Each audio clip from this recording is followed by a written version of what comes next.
कभी ना कभी आपका या आपके किसी जान पहचान वाले का मोबाइल तो चोरी जरूर हुआ होगा या फिर गुम हो गया होगा। ऐसा होने पर जब आप पुलिस के पास जाते हैं तो पुलिस वाले मोबाइल की लोकेशन को ट्रेस करके मोबाइल का पता लगाते हैं। अब क्या आपने सोचा है कि ये पुलिस वाले मोबाइल फोन को किस टेक्निक से ढूंढते हैं? आइए जानते हैं। दोस्तों, आपको बता दें कि पुलिस कभी भी किसी भी शख्स की बिल्कुल परफेक्ट लोकेशन का पता नहीं लगा पाती है, लेकिन अगर किसी के फोन का जीपीएस लोकेशन ऑन है और मोबाइल का डाटा भी ऑन है, तब तो पुलिस उस जगह का पता लगा लेती है जहां चोर मौजूद है। दरअसल दोस्तों, जीपीएस लोकेशन के जरिए आईपी एड्रेस का पता चल जाता है और इस आईपी एड्रेस के थ्रू पुलिस किसी का भी पता लगाने में कामयाब हो जाती है। लेकिन ये सिर्फ तभी होता है जब फोन में जीपीएस ट्रैकर हो और फोन का डाटा भी ऑन हो। अगर किसी के फोन में जीपीएस नहीं है और उसके फोन का डाटा भी ऑफ है, तो इस कंडीशन में पुलिस को किसी भी क्रिमिनल की एग्जैक्ट लोकेशन नहीं पता चलेगी, लेकिन हाँ, उसके आसपास की लोकेशन जरूर पता चल जाती है, जिसके बाद पुलिस वहां जाकर किसी न किसी तरह क्रिमिनल का पता लगा लेती है। अब आप सोच रहे होंगे, ये तो फिर हम भी कर सकते हैं, बस सामने वाला का जीपीएस ही तो ऑन होना चाहिए। दोस्तों, प्रॉब्लम तब हो जाती है जब कोई व्यक्ति ऐसा फोन यूज कर रहा हो जिसमें ना कोई जीपीएस हो, ना और ना ही कोई इंटरनेट की सुविधा हो, यानी कोई नोकिया का पुराना कीपैड वाला फोन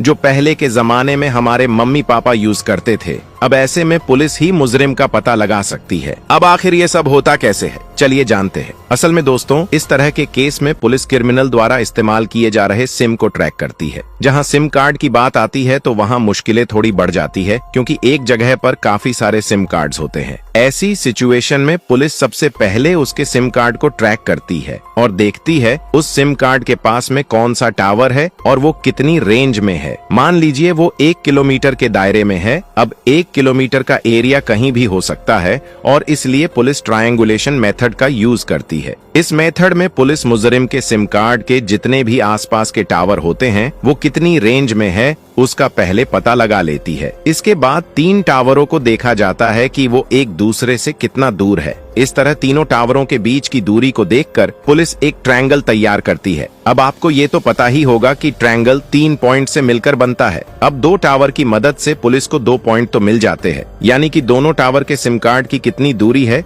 उसका पता चल जाता है। लेकिन जब पुलिस तीसरे टावर के सिम कार्ड को रेंज में चेक करती है तो तीनों टावरों की रेंज को मिलाकर एक ट्रायंगल तैयार होता है और इस ट्रायंगल का जो तीसरा पॉइंट होता है वही मुजरिम की लोकेशन होती है। हालांकि ये एग्जैक्ट लोकेशन नहीं होती, लेकिन हाँ, पुलिस को वो एरिया पता चल जाता है जहां मुजरिम है और फिर पुलिस उस एरिया में जाती है, वहां पर पूरी पूछताछ खोजबीन करती है और तब जाकर उन्हें क्रिमिनल की सही लोकेशन मिलती है। आपको बता दें कि जब आपका फोन चोरी हो जाता है तब भी पुलिस इसी मेथड का यूज करती है। अब आप सोच रहे होंगे कि चोर तो फोन चोरी करने के बाद सबसे पहले सिम निकाल कर फेंकता है। दरअसल दोस्तों, इस तरह की सिचुएशन में आपको बस अपने फोन का IMEI पता होना चाहिए, क्योंकि यही आपके फोन के चोरी होने पर उसे ढूंढने में पुलिस की मदद करता है। जब पुलिस इस नंबर को ट्रैक पर लगा देती है तो उसके बाद जैसे ही कोई सिम इस IME नंबर वाले फोन पर डाला जाता है, वैसे ही पुलिस को इसकी इन्फॉर्मेशन मिल जाती है और फिर पुलिस उस सिम कार्ड को ट्रायंगुलर मेथड से ट्रेस करती है और लास्ट में पुलिस आपके फोन को ढूंढ निकालती है। कई बार तो पुलिस को कई महीने या कई साल भी लग गए हैं फोन को ढूंढ निकालने में, क्योंकि जब चोर फोन चोरी करता है